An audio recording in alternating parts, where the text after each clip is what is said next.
Hello and welcome to episode 610 of the official EstablishTheRun.com podcast. My name is Adam Levitan, as always joined by Evan Silva. We are the co-founders here at ETR, and we are in the midst of peak draft season. You can feel it in the air. The fantasy football drafts are happening all around us. Evan, how's it going today? Yep, entering the final week of preseason. We had some big injury stuff come out today. The Jonathan Taylor Saga continues, but this is a big week for drafts, and the Shy Away 30 will be out by the end of the week. Yes, and I know I've gotten a ton of questions also about the exploiting the default rankings. So important, I think, to check that out. That all is going up as we speak right now as well. On today's show, we're going to discuss the latest news, injuries, holdouts, preseason usage, and how it has affected our rankings. Very important stuff. Before we get into it here, one thing I have to note. If you're planning to use default rankings in your draft applet or your gut for your fantasy football draft, it's just so suboptimal. I can't tell you how hard all of us, our entire NFL team, is grinding every little percentage point, moving things from Sam Howell 98% to Sam Howell 100%, really thinking hard about how to project things like Najee Harris versus the Jaylen Warren split, which we'll talk about here today. But my point is that if you want to come to your draft with the best baseline of rankings to draft off of, check out our draft kit. Draft Kit Pro is $49.99. If you do purchase that, you will get $10 free to use on DraftKings. Again, $49.99 for Draft Kit Pro, which covers Dynasty and Best Ball as well. And you'll get $10 to use on DraftKings. All right.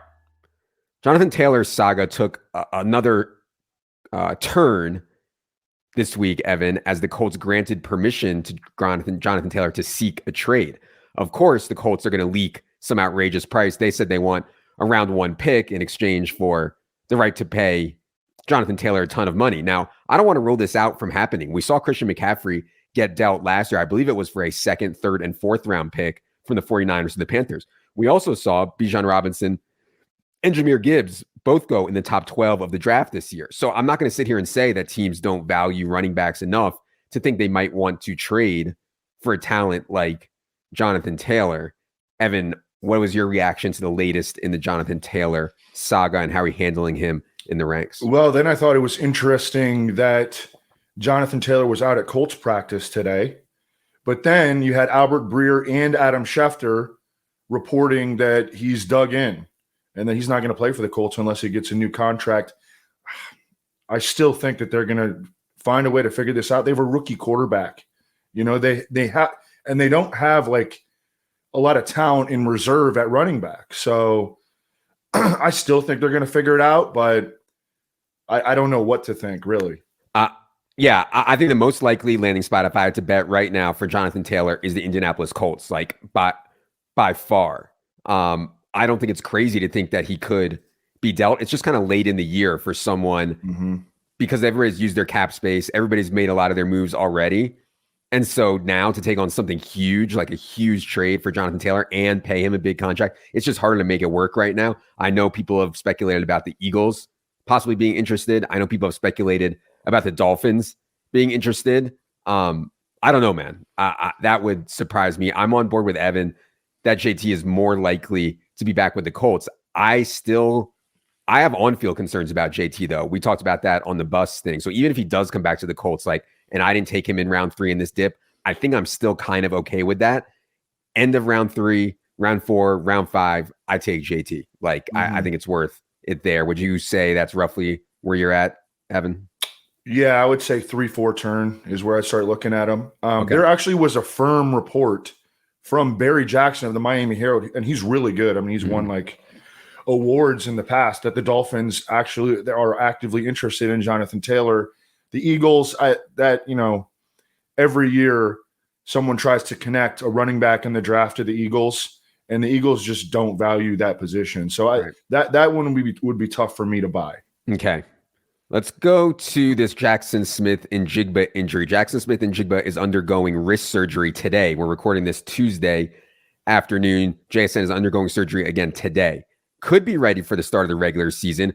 Could end up missing 4 games. Could miss 1 game. Could miss 2. We don't know. He sustained this injury when he was tackled on that really nice near touchdown he had Saturday night in their preseason game. Evan's been lower than me on JSN for sure. I still want to personally lean high on him, but I can't deny that this is a setback. I mean, wrist surgery for a wide receiver, possibly missing the start of his season, is not great. Evan, I know you were already kind of low on JSN versus market. Any reaction to him potentially missing the start of the season? Yeah, and this news really came out this morning, maybe a couple hours before we started the show. We're taping on Tuesday in the early afternoon. I haven't decided if I'm going to lower him in the rankings right now. I've got him in the 90s, which, as you mentioned, was below consensus. But I think that that's probably where he's going to start going, maybe around pick 100.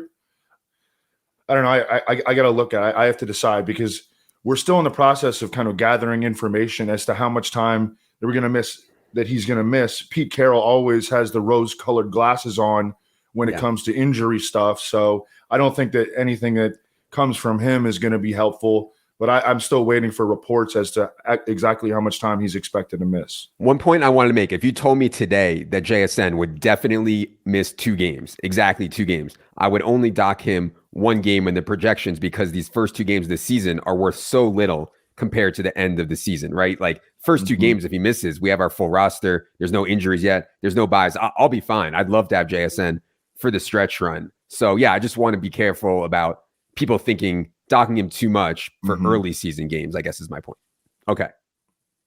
Speaking of injuries, Devon Achane has sustained a shoulder injury, and he is in doubt for week 1. Now, I was already regretting a bunch of my Devon Achane bags, Evan. I don't know if I'm panicking here or not, but I've just kind of stopped taking him even before this injury. He only played 1 of 15 snaps with the starters in their second preseason game, even though Jeff Wilson sat out. Salvon Ahmed, who they've used in the past, has been playing. Myles Gaskin is still on the team. Obviously, Mostert and Jeff Wilson are there. I'm a little worried that Devon Achane is going to start really slow, and that was before the shoulder injury. Now I'm incredibly worried that Devon Achane is going to start the season incredibly slow. So have you moved Devon Achane down in the rankings? I know, and I was with everybody. I was with you. I was on him before. I've just kind of been off lately.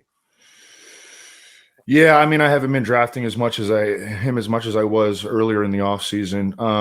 And he's still, he's under 200 pounds. So he risks, and I mean, he's a really exciting player, but he risks being eased into the season. He risks being when he does sort of start get rolling. I mean, he's kind of like a scat back, right? And historically, scat backs have a hard time carving out really meaningful workloads. So there are concerns here. I mean, I think he's still draftable. It's just, I don't think you can go into the season expecting to get anything out of him early in the year.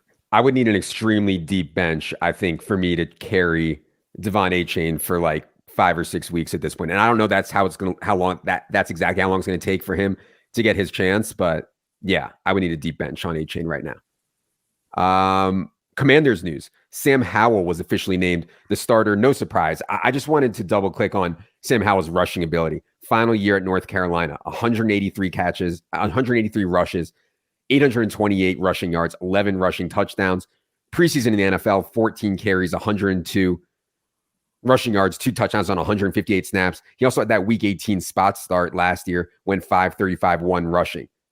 And he's been awesome as a thrower in the preseason. I mean, I don't know if you watched the game last night, Evan, but he was playing really well, throwing some darts to Jahan Dotson. He has Terry McLaurin. We'll talk about his injury in a second here. He has Curtis Samuel. He has Antonio Gibson. I'm not saying that Sam Howell's going to be a top 12 fantasy quarterback this year, but among the guys who go mega late, I do think Howell has the best chance by a pretty wide margin. Any reaction, Evan, here? And I should note that Jacoby Brissett is no slouch. Beating out Jacoby Brissett is a real deal. That's an accomplishment. For sure. Yep. So go ahead, Evan. I was on You Better You Bet with Nick Costos earlier in the offseason. He asked me, who would you bet on to have the best fantasy season out of Sam Howell, Bryce Young, and CJ Stroud? I said Sam Howell. And I think I'm sticking by that. I think there's a chance that he can play. I mean, he's athletic. He was like a gunslinger in college. And you're right. He's kind of got an underrated cast of weapons. And it looks like they are going to avoid a serious injury to Terry McLaurin. Yeah. And one thing I want to note, so for context around this, Ron Rivera is coaching for his job. You know, like he needs to have a good year this year to keep his job. And he decided to go with Sam Howell. This is not some like, oh, we're going to develop Sam Howell thing. I mean, Ron Rivera needs to win right now, or Eric Bieniemy will replace him next year, I suspect. So yeah, super interesting on Sam Howell. I'm excited to watch him. Yeah, Evan mentioned Terry McLaurin sustained a right big toe injury. You know, these toe injuries are sprains. They call them turf toes sometimes. He hobbled a bit to the locker room for x-rays, came back negative. Latest report on Terry McLaurin is he's more day-to-day than anything else. And so we have not been docking McLaurin in the rankings right now, but we'll stay on top of that injury. Yeah, pending further reports, I don't think I'm going to move him at all. Yeah. People did not like Jahan Dotson pick that I've been making a lot. And if you read the Perfect Draft article, which is up on the site right now, I do mention Jahan Dotson in there. I don't think it's crazy, Evan. Like, one of my hot takes is Jahan Dotson might actually be better than McLaurin. I know you don't agree there, Evan, but yeah, I think the gap between them is just too wide would be my take on the ADP. All right. Josh Jacobs. So Vinny Bonsignore, sorry for the butchering of the name there, Vinny, of the Las Vegas Review-Journal, he reported that Josh Jacobs is expected to report to the team before the season opener, per multiple sources. Vinny did not say anything about the money or how this would happen, if they would pay him or why, or Jacobs just capitulating. All he said is that multiple sources told him Josh Jacobs is expected to report to the team before the season opener. No one else has corroborated this report. This has been, as far as I can tell, a lone report on Josh Jacobs. I'm tempted to believe it because it makes sense to me. But Evan, where are you at with Josh Jacobs and his holdout right now? I mean, I think that this was always the likeliest outcome. Vincent Bonsignore used to cover the Rams for The Athletic and now writes for the Las Vegas Review-Journal. I mean, I think he's pretty legit. Mm-hmm. So, he's definitely legit. Yeah. Yeah. I think he's pretty legit. So I trust him. I think he's going to end up being right. And Josh Jacobs is going to be like report right before the season. Okay. Where would you be drafting Josh Jacobs after this report? Because I mean, if this stuff never happened, I feel like Josh Jacobs was going to go in round 2 if this holdout stuff never happened. 2-3 turn, I think makes sense. Yeah. I'm a little bit worried about the systemic stuff in Las Vegas and them just being a dumpster fire. But yeah, I would not be opposed to 2-3 turn on Josh Jacobs.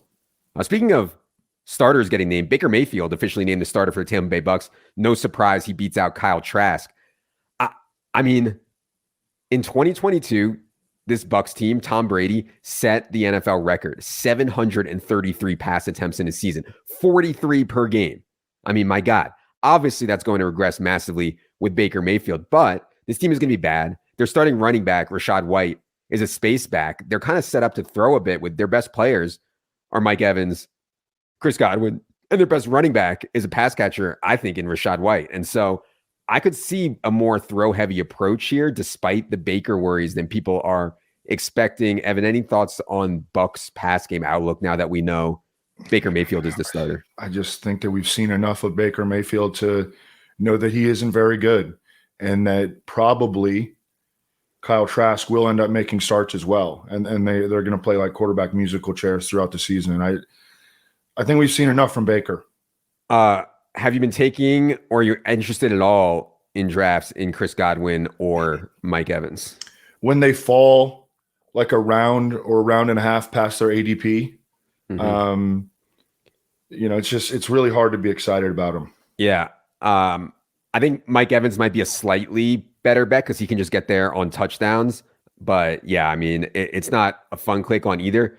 I still think Godwin could get 10 targets a game. Like, they're going to have to throw a lot. It would not shock me if Chris Godwin got 10 targets a game. Evan has them very close in his ranking, 73rd for Godwin, 77 on Mike Evans. I think that makes sense. I think if you're playing tight end premium FFPC, Cade Otton, who quietly had 42 catches last year as a rookie, is somewhat interesting as like a tight end 3. Agreed.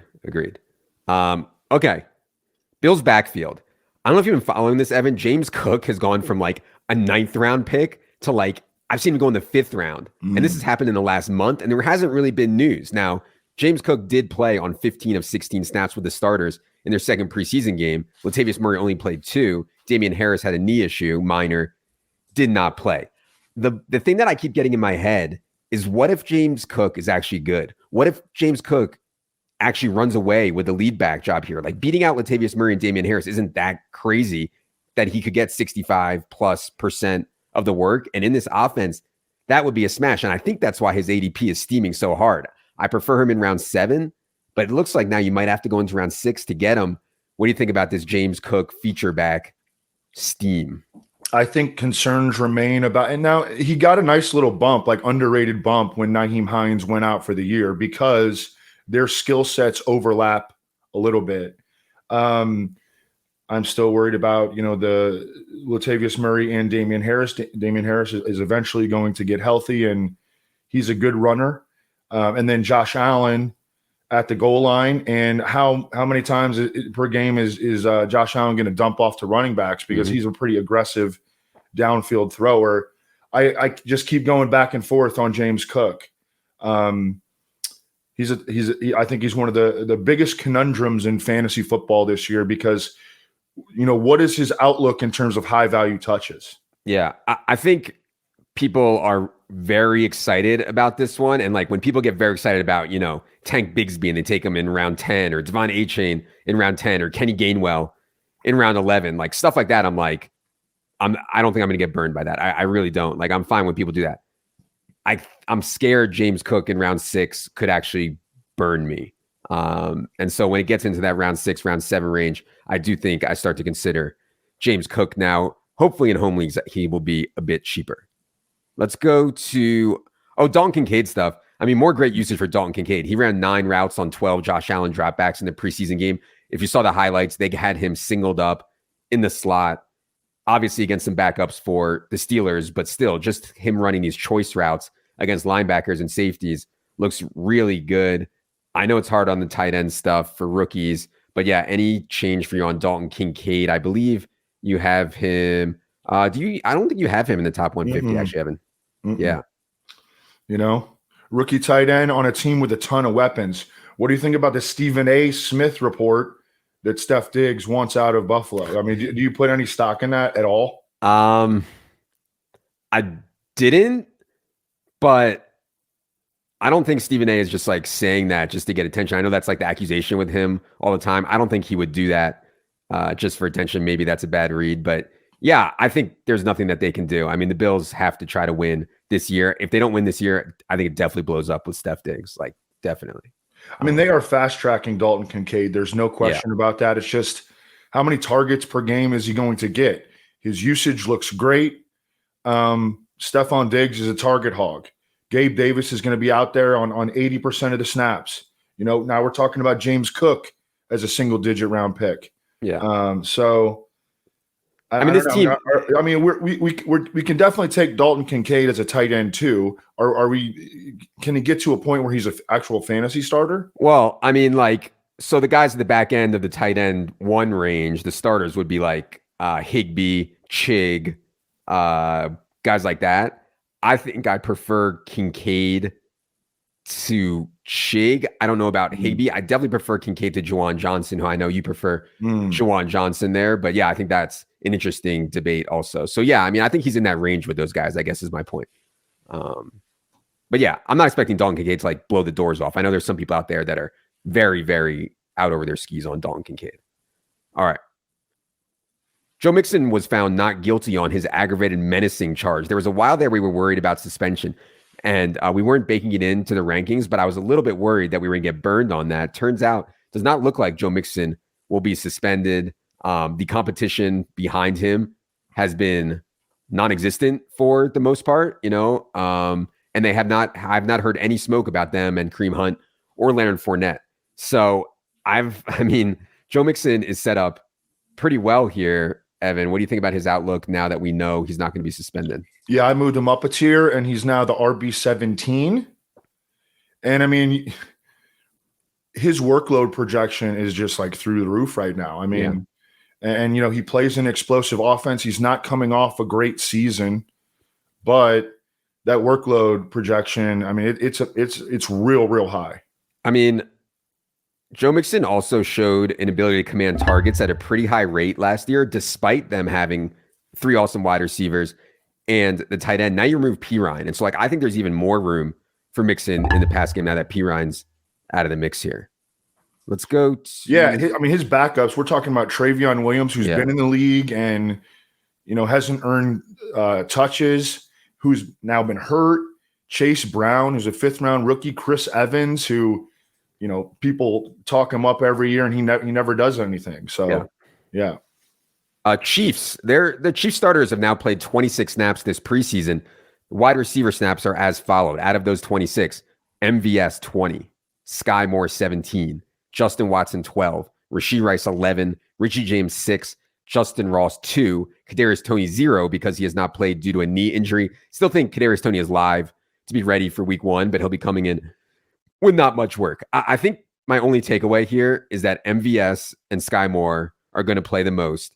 And behind that, it's just going to be a massive rotation. They could play 6 wide receivers legit in a game every Sunday, just rotating these guys through. I do think Justin Ross probably makes the team at this point, but he'd just be like the back end of this mess of a rotation.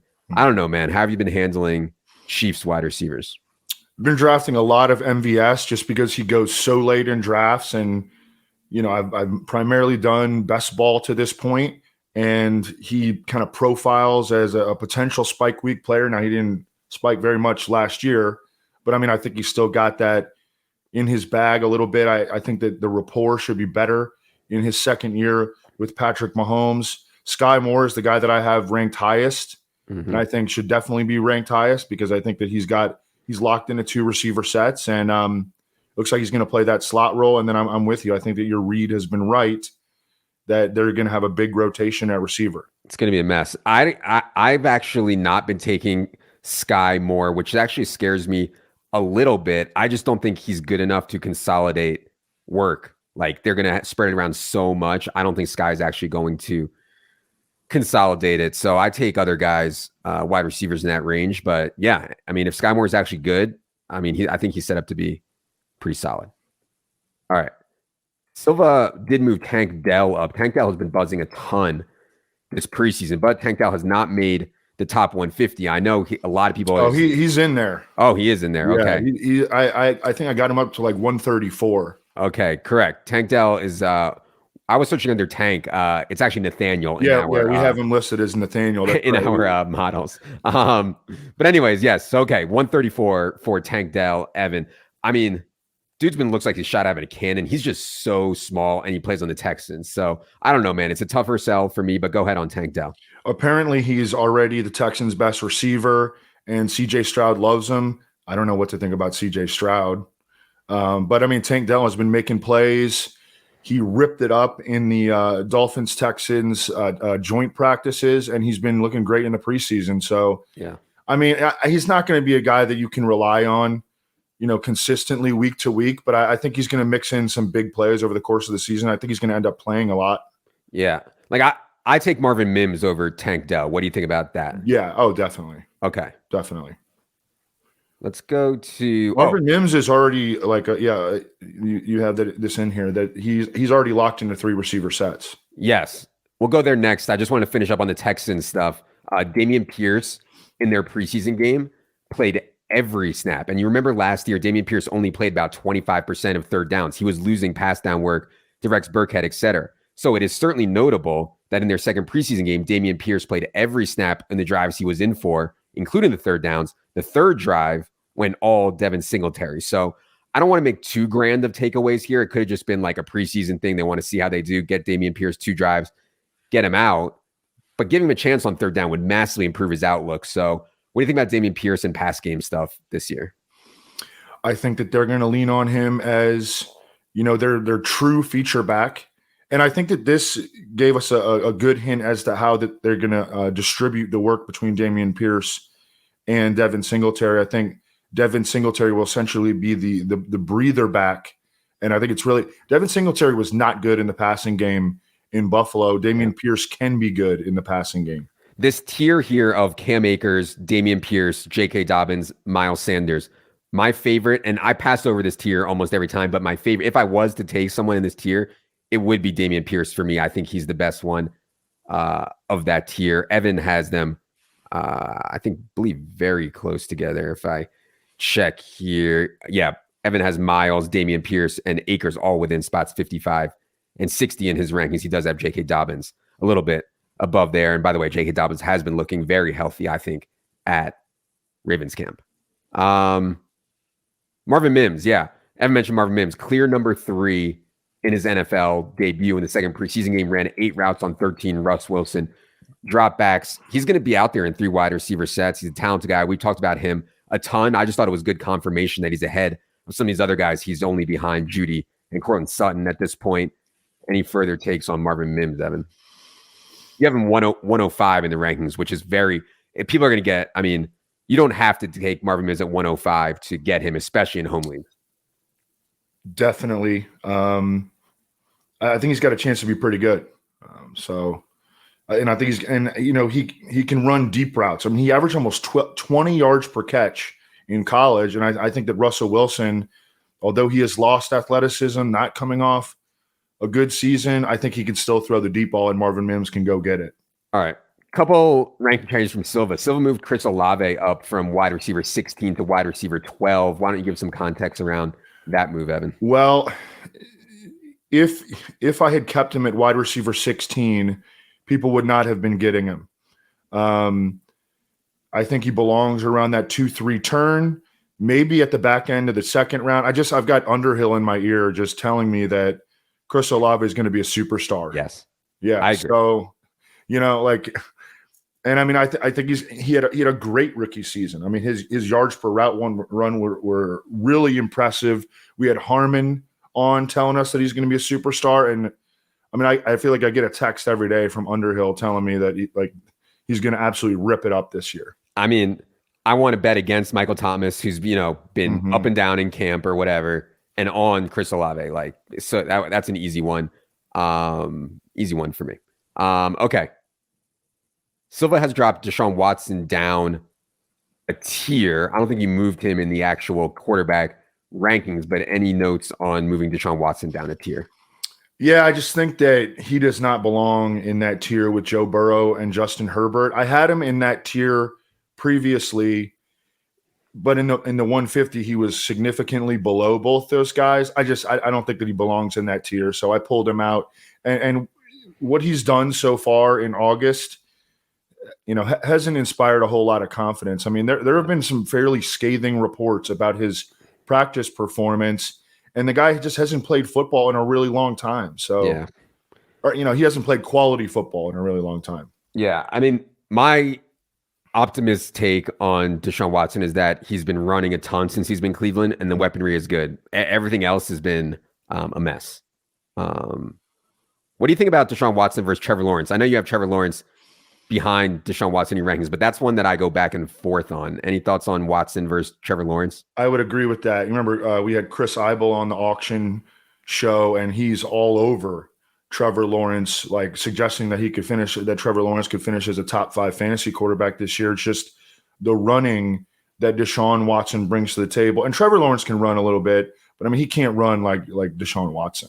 Yeah. I mean, Trevor Lawrence is being drafted as the quarterback 8. So you better have top 5 quarterback in your range of outcomes if he's being drafted as the quarterback 8. All right. Pittsburgh stuff. Jaylen Warren broke a long run in their preseason game, prompting everyone to re-bring up the fact that Najee Harris is not explosive, can't break any long runs. Najee Harris is so much worse than Jaylen Warren. Let's start capitulating. They're going to be 50-50, et cetera, et cetera. I think there's more validity to this than the ETN Bigsby stuff. But that does not mean that I think Najee Harris is going to completely relinquish and be some 1B behind Jaylen Warren. So after seeing the preseason, Evan, by the way, it's 9-8 in snaps right now in favor of Najee. 17 first-team snaps. Najee's had 8 of them. Najee's had 9 of them. Jaylen Warren's had 8. Where are you at on the split between Najee Harris and Jaylen Warren this year? So Matt Canada came out and said he called Najee Harris the undisputed starter, but then on the football field, Jaylen Warren is getting significant run with the first team.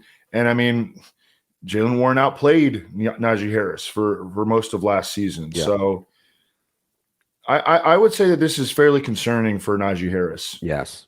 I mean, yeah.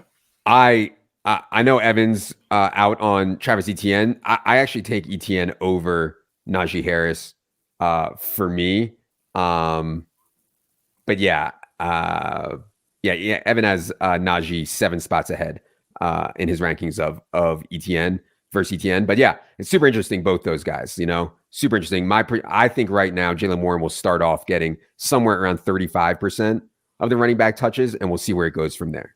Now that we discussed this, I might switch that. Okay. Yeah, I might switch that. I mean, Travis Etienne is just, and I still have the lingering concerns about his passing game value and about is he going to lose high value touches in scoring position? Yeah.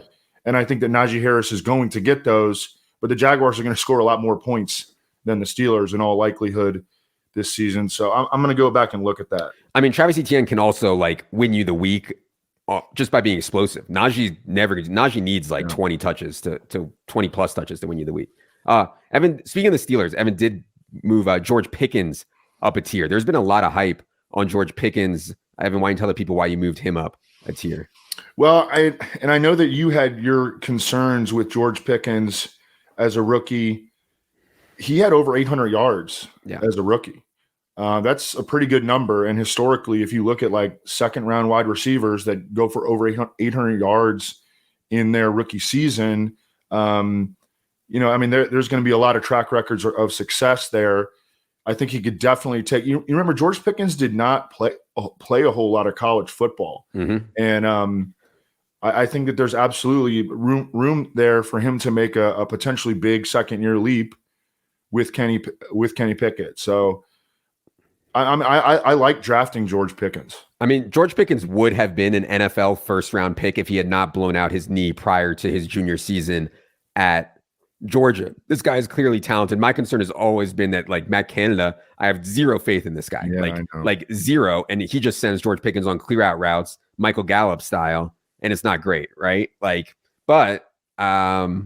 still like George Pickens. Talked about that a little bit more on Market Monday if you want more on Pickens and Deontay Johnson. Speaking of the Allen Robinson and Steelers stuff, 14 of 17 snaps now with Kenny Pickett this preseason for Allen Robinson, 10 of them in the slot. Calvin Austin has only gotten 1 snap with the starters.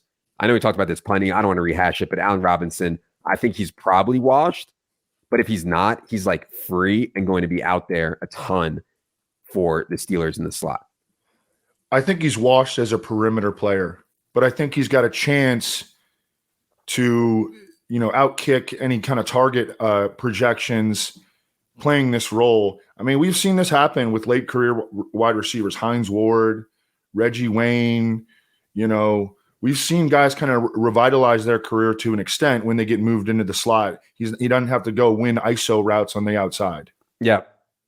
As expected for the Packers, I did want to note Jordan Love has dropped back 19 times this preseason. Romeo Doubs has ran 19 routes, Christian Watson 18, Jaden Reed 12, and then Luke Musgrave 16. Hardly anyone else is running routes with the first team. This is going to be very concentrated, I think, to those 4 guys. If Jordan Love is good, and obviously there's a ton of if there, but if Jordan Love is good, it is going to be concentrated again to Doubs, Christian Watson, Jaden Reed, Musgrave. And so I think all those guys have a chance. Watson, if you read my exploiting the default rankings or my perfect draft, Watson in home leagues is going so much later than he does in best ball and high stakes. Christian Watson in some of these default rankings is a 6th or 7th round pick, which I think is notable. But anyways, Evan, any more thoughts on Packers guys?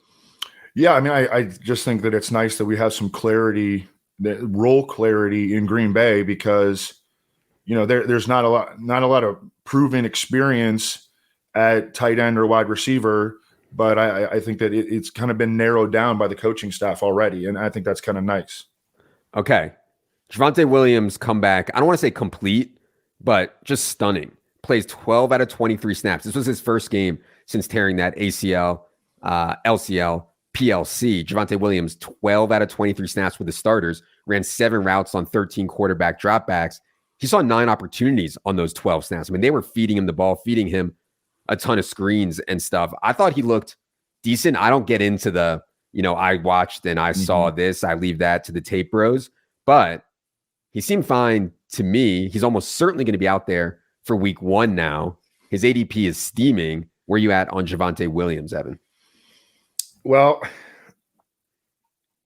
maybe I'm having take lock here, but that triple knee ligament tear is still, I think, an ongoing concern to the extent. And I think that they really like Samaje Perine too. Mm-hmm. So I think in a best case scenario, it's going to be a 50-50 split between Javonte Williams and Samaje Perine.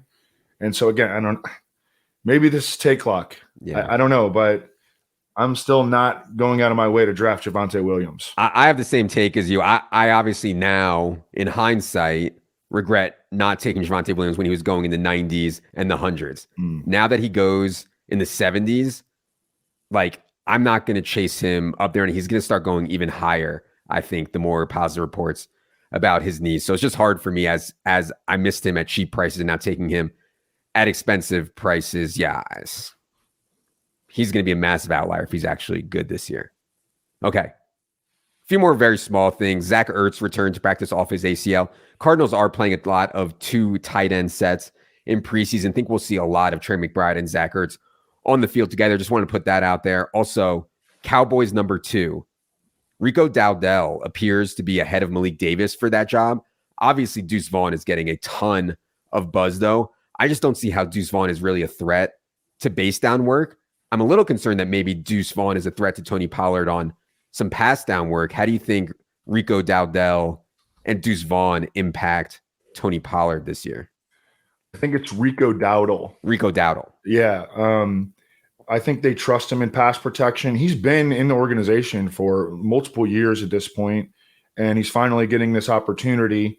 I think he's going to be like a clear number 2, and he's not really going to eat into Tony Pollard's work. Deuce Vaughn is just so small. I have no doubt that, Deuce Vaughn is like the classic dude who's like really good in college, is exciting in practice, and then when the games start, like he ain't very good. Right. He's a change of pace back. Yeah.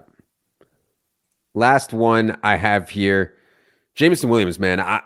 I can't really fathom a worse start to a career. I'm sure there have been, and I know I'm exaggerating, but latest news on Jameson Williams, who, by the way, is suspended for 6 games due to the gambling stuff. Jameson Williams pulls his hamstring. It looks like a pretty severe hamstring pull. He's going to miss the rest of the preseason. I mean, he just hasn't been around the team. Now he's not going to be around the team for another 6 weeks. That said, when he comes back, I think they're going to be desperate for him. Marvin Jones, Josh Reynolds, Khalif Raymond. That's dust. They're going to need him. So Jameson Williams is getting very, very cheap in drafts. I have not taken him at all, but if you have an IR spot that allows suspended players on there, I don't think it's crazy to draft Jameson Williams and put him on there. They have nothing behind Amon-Ra, Laporta, Gibbs. So yeah, any Jameson Williams thoughts, Evan, before we get out of here? Yeah, and apparently they're planning on using a lot of Khalif Raymond. Like they might even consider Khalif Raymond like a member of the first team. He's really small. He can run. Obviously, Jameson Williams much more talented. It's just, you're not going to have him for the first 6 weeks. And he really theoretically is such a good fit in that dome, in this explosive offense. And it's just, hopefully he can get right. That's all we can say at this point. Yep. All right. That is going to do it for this Silva Top 150 rankings change and reaction to preseason usage show. Hope you guys enjoyed this. If you did, please hit subscribe on YouTube or on your podcast feed. It is indeed free. And if you plan to play DFS this season, that is obviously our specialty. We are getting very ready, and we have some new stuff that we're excited about for this DFS season. You need the bundle. If you plan to play DFS this season, the bundle will get you draft kit and DFS for the cheapest possible price. For Evan, for Producer Luke, I am Adam. Good luck, everybody.